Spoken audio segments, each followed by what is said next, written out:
Hello दोस्तों, आगामी सभी एग्ज़ाम को ध्यान में देखते हुए एमटीएस का जो हाल ही में अभी पेपर हुआ है, उसके जीके जीएस जो है आए हुए जो भी क्वेश्चन हैं उनको एक एक करके देखते हैं। इसमें कुल 25 क्वेश्चन दिए गए हैं जो कि सभी एग्ज़ाम के लिए बहुत ही इम्पोर्टेंट, चाहे वो पेट हो, चाहे वो यूपी पुलिस का हो, चाहे वो ग्रुप आरडी ग्रुप जो आरडी आरआरबी का हो रहा है पेपर उसमें हो। हर एक एग्ज़ाम में जो आगामी समय में ये आ सकते हैं जो है। तो चलिए एक एक करते देखते हैं। तो इसमें पहला क्वेश्चन दिया गया है, चूना पत्थर, खड़िया और संगमरमर के विभिन्न रूप हैं। तो किसके विभिन्न रूप हैं? Calcium carbonate. तो यहाँ आपको बता दें कैल्शियम कार्बोनेट जो होता है CaCO3 इसका सूत्र होता है। अगर इसमें जल की जो 10 अणु होते हैं उनको दिया जाए तो 10H2O कहा जाता है। तो कैल्शियम कार्बोनेट जो है चूना पत्थर का भी सूत्र है, खड़िया का भी सूत्र है, संगमरमर का सूत्र है। इसको डोलोमाइट के नाम से भी जाना जाता है और ये कैल्शियम कार्बोनेट इसका रासायनिक नाम है। चलिए आगे देखते हैं। मध्य प्रदेश में खजुराहो मंदिर वास्तुकला की शैली का एक उदाहरण है। तो किस कला का है ये? नागर शैली। और बात करें यहाँ कि दक्षिण भारत में कौन सी कला जो है प्रसिद्ध होती है मंदिरों के लिए? तो द्रविड़ शैली होती है। चलिए आगे देखते हैं। स्वामी विवेकानंद का असली नाम क्या था? तो जैसा कि आप देख रहे होंगे इसमें नरेंद्र दत्त था। और स्वामी विवेकानंद का असली नाम नरेंद्र दत्त था और मूल शंकर जो नाम था ये दयानंद सरस्वती का नाम था। और इसके बाद आगे देखेंगे, अंतर्देशीय पोत बिल 2021 मंत्रालय से जुड़ा है। तो किस मंत्रालय से जुड़ा है? आप पोत वगैरह दे सकते हैं। और पोत वगैरह किस में चलता है? जो है बंदरगाह के आसपास नौवहन और जलमार्ग के रास्ते जो है चलता है। तो यहाँ जो है चौथा विकल्प से बंदरगाह, नौवहन और जलमार्ग। बंदरगाह उसे कहते हैं जहाँ जहाज आकर रुकते हैं, ठहरते हैं और वहाँ से आवागमन यानी करते हैं। आगे देखेंगे, अलारमेल वल्ली भारत के किस शास्त्रीय नृत्य से संबंधित है? नृत्य से भारतनाट्यम से संबंधित है। भारतनाट्यम जो है ये दक्षिण भारत का एक नृत्य है। और रही बात कथक की, कथक उत्तरी भारत का है यानी उत्तर प्रदेश, शास्त्रीय जो है असम का है, मणिपुरी जो है मणिपुर का है। आगे देखेंगे, इसमें छठवां क्वेश्चन कहा गया है, एक वर्ष में प्रति 1000 व्यक्तियों में जन्म लेने वाले जीवित शिशुओं की संख्या कहलाती है। तो क्या कहलाती है? 1000 व्यक्तियों पर जितने बच्चे जन्म लेते हैं उसी कहा जाता है जन्म दर। जन्म दर कहा जाता है उसे।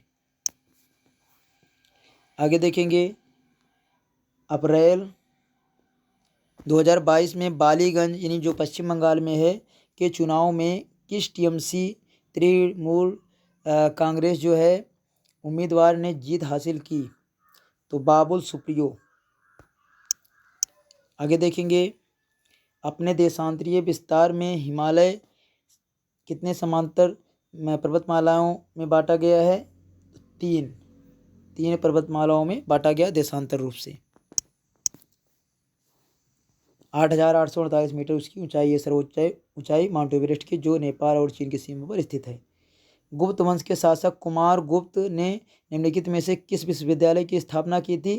तो नालंदा विश्वविद्यालय की स्थापना की थी, जिसको जो है वहाँ एक पुस्तकालय था जिसको बख्तियार अहमद ने जो है उसे नष्ट कर दिया था। आगे देखते हैं, भारतीय संविधान के अनुसार भारत का एक नियंत्रक महालेखा परीक्षक होगा, जिसकी नियुक्ति किसके द्वारा की जाएगी? भारत के राष्ट्रपति द्वारा की जाती है। तो नियंत्रक और महालेखा परीक्षक की नियुक्ति भारत के राष्ट्रपति प्रेसिडेंट द्वारा की जाती है।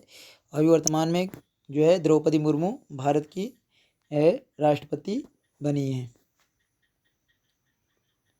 इसमें बोला गया, सामाजिक आर्थिक जनगणना 2015 के अनुसार किस राज्य में भिक्षा से निर्वाह करने वाले निराश्रित परिवारों की संख्या सर्वाधिक है? ये है उड़ीसा।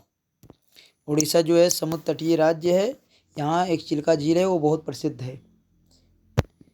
मंगल पांडे बैरकपुर में को ब्रिटिश अधिकारियों पर हमला करने के लिए फांसी दी गई थी।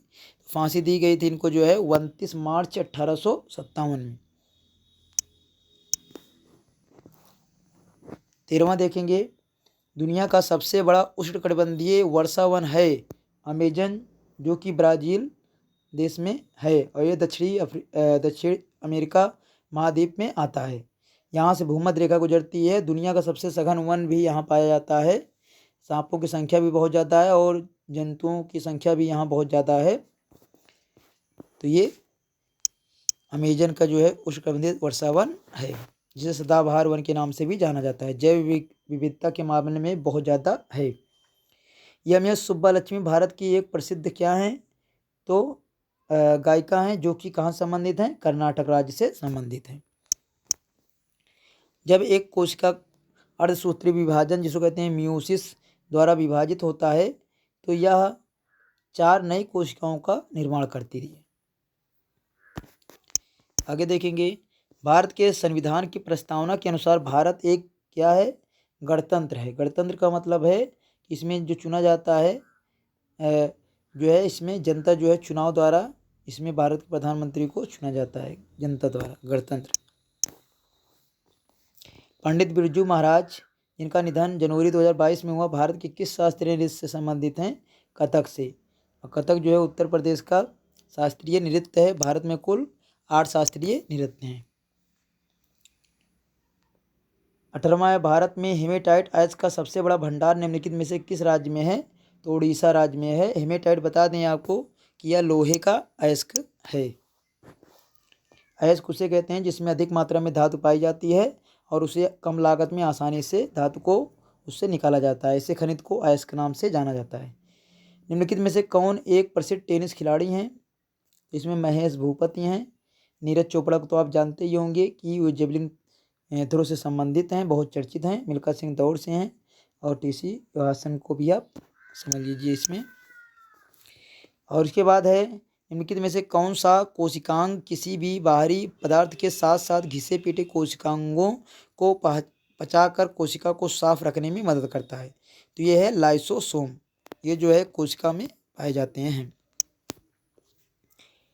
पुलकेशिन प्रथम दक्षिण भारत के वंश के संस्थापक थे, तो पुलकेशिन प्रथम जो था चालुक्य वंश का संस्थापक था। आगे देखेंगे, पदकल नृत्य उत्सव भारत के किस राज्य में आयोजित किया जाता है, तो ये कर्नाटक में आयोजित किया जाता है। मनिका बत्रा किस खेल से जुड़ी हुई हैं, बहुत ही इंपॉर्टेंट क्वेश्चन है, टेबल टेनिस से। विंग ऑफ फायर किस भारतीय वैज्ञानिक की आत्मकथा है, एपीजे अब्दुल कलाम। इन्हें जो है भारत का मिसाइल मैन के नाम से भी जाना जाता है और ये भारत के राष्ट्रपति भी बने थे। भारतीय लघु उद्योग विकास बैंक सिडबी द्वारा विनियमित होता है। किसके द्वारा विनियमित होता है, ये भारतीय रिजर्व बैंक। भारतीय रिजर्व बैंक का मुख्यालय जो है मुंबई में है। पहले इसका मुख्यालय जो है कलकत्ता में था और सिडबी का मुख्यालय लखनऊ में। आशा करते हैं दोस्तों आपको अच्छा लगा होगा वीडियो। अगर अच्छा लगा हो तो लाइक करिए, शेयर करिए, सब्सक्राइब करिए और अधिक से देखिए, जिससे हम आप तक अच्छे वीडियो पहुंचा सकें।